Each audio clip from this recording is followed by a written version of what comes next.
நண்பர்களே, இன்றைக்கி நம்ம ரொம்ப பிடிச்சமான ஒரு வேலையை பார்க்க வந்திருக்கோம். என்ன வேலை அப்படின்னு பார்த்தீங்கன்னா விவசாயம் தான். இந்த இடம் இது நம்மளோட இடம் தான். இது ஃபஸ்ட்டு இதுக்கு முன்னாடி எப்படி இருந்துச்சுங்கிறத ஒரு வீடியோ காமிக்கிறேன் பாருங்கள்.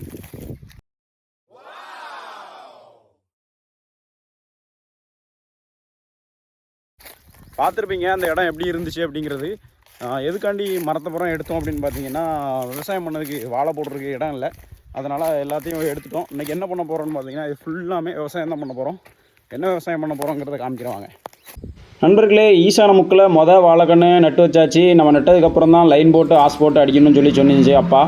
அப்புறம் ஒவ்வொரு ஆளாக நம்ம சித்தப்பா பெரியம்மார்கள் எல்லாருமே லைன் போட்டு ஆஸ் கன்று எல்லாம் அடிக்க ஆரம்பிச்சிட்டாங்க. சரின்ட்டு நம்மளும் வாழைக்கன்று தூக்கி போட்டு அப்புறம் நம்மளும் வேலையை பார்க்க ஆரம்பிச்சிட்டோம். நம்மளுக்கு விவசாயம் பண்ணுறது ரொம்ப பிடிக்கும். நம்ம அப்பா படித்த பையன் விவசாயம் பண்ண வேண்டாம், கஷ்டப்பட வேண்டான்ட்டு வெளியே வேலைக்கு போ அப்படின்னு சொல்லிட்டாங்க. அதனால் நம்ம வெளியே வேலைக்கு வந்துட்டோம். ஆனால் மேக்ஸிமம் நம்மளுக்கு எல்லா வேலையும் ஓரளவு தெரியும். வரக்கூடிய நாட்களில் நம்மளும் விவசாயம் பண்ணுவோம். முடிஞ்ச அளவுக்கு எல்லாருமே பண்ணுங்கள். இன்றைக்கி டே முடிஞ்சுது. நண்பர்களே, இன்றைக்கி வேலையை முடிச்சுட்டு கிளம்பியாச்சு. நண்பர்களே, வீட்டில் போய் எப்படியும் குளிச்சுட்டு தான் கடைக்கு போகணும். அதனால் இதிலே குளிச்சிடலான் இருக்கேன். தண்ணி பாருங்கள் எவ்வளோ சூப்பராக இருக்குன்னு.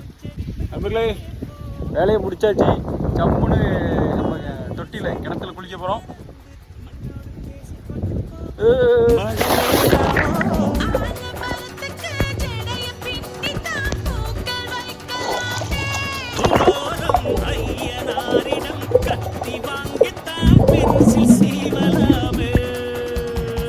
இப்படி வேலை பார்த்துட்டு தொட்டியில் தண்ணி இருக்குன்னு தெரியாது. நானே எதிர்பார்க்கல. வேறு லெவலாக இருக்குது. இவ்வளோ தூரம் வந்துட்டு ஒரு பல்ட்டி அடிக்கலாம். அப்படி ஒரு பல்ட்டி அடிச்சோம். காவிரியாரும் கை குத்தல் அரிசியும் மறந்து போகுமா? ராவணி பெண்களும் தூது விடும் கண்களும் தொலைந்து போகும். ஓகே நண்பர்களே, அப்படியே குளிச்சுட்டு வீட்டுக்கு போயிட்டு சாப்பிட்டுட்டு கடைக்கு போகணும். இந்த விளாக் இதோட முடியுதுன்னு நினைக்கிறேன்.